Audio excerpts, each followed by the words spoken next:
Olá, oitavos anos, tudo bem? Primeiro eu quero apresentar aqui para vocês este livro do Hélio Viana, História do Brasil. Tá?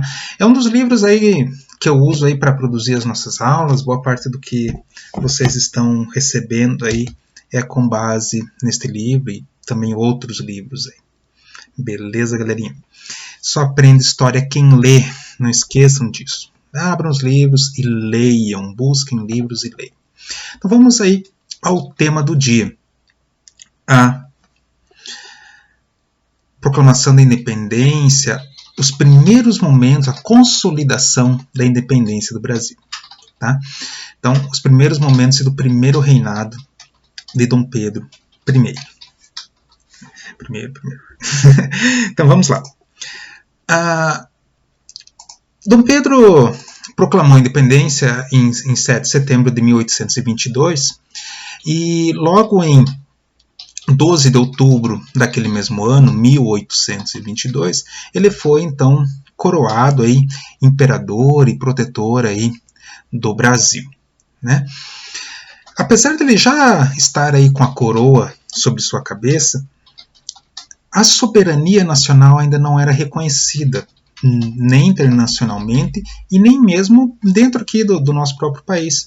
Haviam tropas portuguesas locais, especialmente na região norte e nordeste do país, que ainda permaneciam fiéis a Portugal. Né? E mesmo com relação ao sul, né, havia o problema aí da Cisplatina, atual Uruguai, que Dom João VI havia conquistado para o Brasil, mas que os uruguaios não reconheciam, né, essa liderança. Ainda mais então quando Dom João retorna a Portugal, os uruguaios iniciam a Guerra da Cisplatina, que foi a guerra de independência do Uruguai. Né? Então havia uma série de questões para serem resolvidas. Com relação à expulsão dos portugueses que ainda estavam, então a gente tem muito essa visão de que a história do Brasil é uma história pacífica, tal, tudo acontece sem guerra, sem sangue. Não foi assim. A nossa independência teve muita guerra, teve muito sangue, e ela só terminou na Bahia, né? Então, aí em 2 de julho de 1823, né, quando então as tropas portuguesas são expulsas do Brasil. Para realizar essa expulsão, Dom Pedro I teve que se utilizar de empréstimos aí contraídos com a Inglaterra. Empréstimos esses que foram utilizados para contratar mercenários. Pense, o país ainda não tinha dinheiro, todo o dinheiro Dom João havia levado na medida em que ele retornava para Portugal, né, durante seu retorno, e não havia um exército propriamente formado.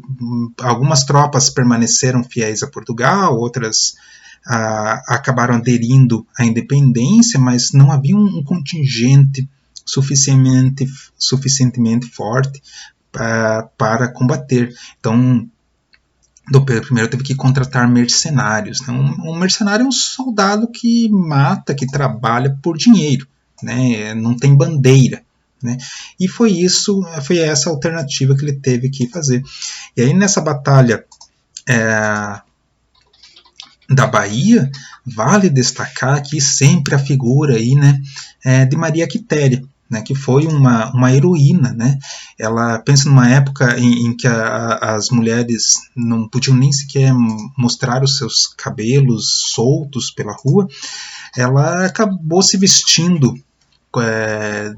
pegou as vestes de seu marido, se vestiu de soldado para lutar aí em prol aí da independência do Brasil. Vale muito a pena aí se aprofundar aí na vida, aí na história de Maria Quitéria. Né? Esses então eram os problemas internos aí para estabelecer a consolidação da independência. Né? No plano externo havia o reconhecimento. Então, entre 1822 e 1824, o Brasil era visto apenas como uma colônia de Portugal.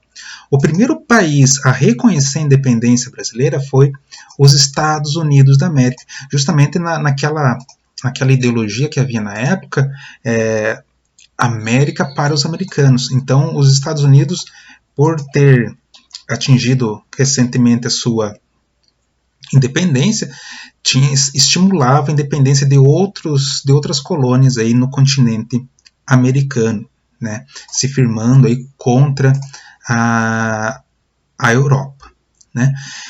Mas no continente europeu, o Brasil só foi reconhecido em 1825, ali mais ou menos em agosto de 1825, quando o governo brasileiro quando o governo brasileiro ele assina um acordo de pagar 2 milhões de libras esterlinas, né, a libra inglesa, então emprestado novamente da Inglaterra para pagar Portugal como uma indenização por esse território que foi perdido. Hoje, comparado, 2 milhões não é tanto, mas na época 2 milhões era um valor astronômico, assim, era uma coisa assim, realmente um valor absurdamente alto, né? E esse processo marca aí a nossa... Nós nascemos já com uma enorme dívida externa. Então, se por um lado nós ficamos independentes politicamente de Portugal, por outro lado, a nossa independência também significou uma dependência econômica da Inglaterra. E todo o século XIX até a Segunda Guerra Mundial, o Brasil vai continuar aí sendo devedor da Inglaterra, sempre tendo aí sua economia pautada segundo os interesses ingleses, né? Outro ponto, e aí voltando ao parâmetro interno aí do nosso país, foi a promulgação da Constituinte. Então, logo ali, a partir aí de maio de 1823, começa a se reunir uma Constituinte para elaborar uma Constituição, né, Constituinte elaborou a Constituição, né, que é aquele documento maior aí do nosso país, né, a partir do qual todas as outras leis devem ser espelhadas, todas as outras leis devem olhar, né, nenhuma lei pode contrariar a Constituição. Então, cria-se, então os deputados e senadores se reúnem para a elaboração desse documento, né, que iria balizar todo o Estado brasileiro, e cria um anteprojeto que vai ficar conhecido como a Constituição da Mandioca, porque ele condicionava o direito de voto ao voto censitário, com base na renda das plantações de mandioca que a pessoa possui. A ideia de ligar o voto à mandioca era justamente para eliminar aí do jogo político os portugueses, porque os portugueses que aqui estavam eram em sua maioria comerciantes, não tinham propriedades agrícolas. Já o Partido dos Brasileiros eram aqueles homens com grandes terras agrícolas, né?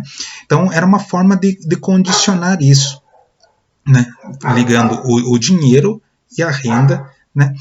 Mas um outro ponto importante nessa Constituição da Mandioca é que ela dividia os poderes do Estado, tal como foi lá elaborado por Montesquieu, isto é, poder executivo, poder legislativo e poder judiciário, né, que vocês já estudaram, né? Então, Dom Pedro via nesse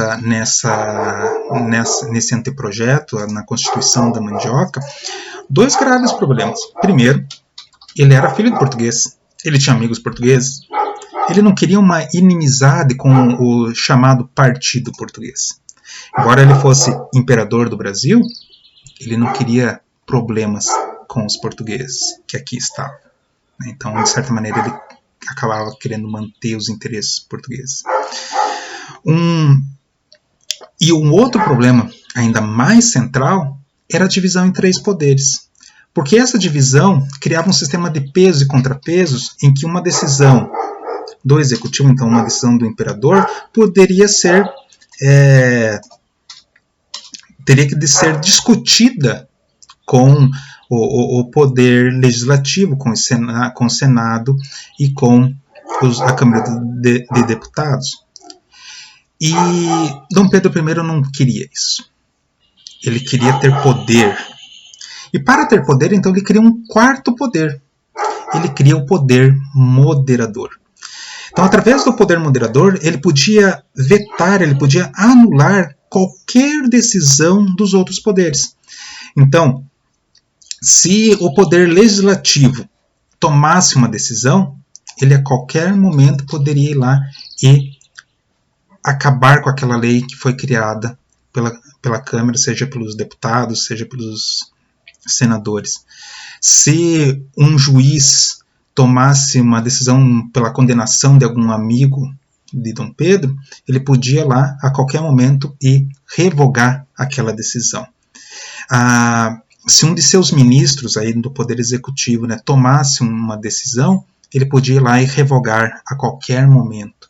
Então, na prática, ele se tornava um imperador absoluto, ele tinha um controle total sobre os poderes de Estado, né?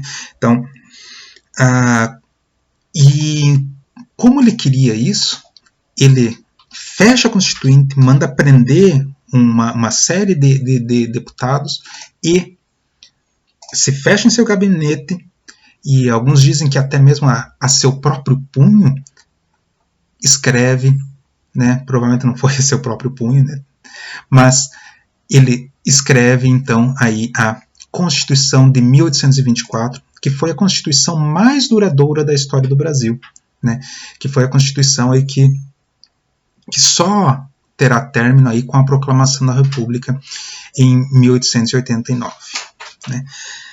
Então ele faz nascer aí o nosso país. Valeu, galerinha, o vídeo já está cumprido. Até a próxima.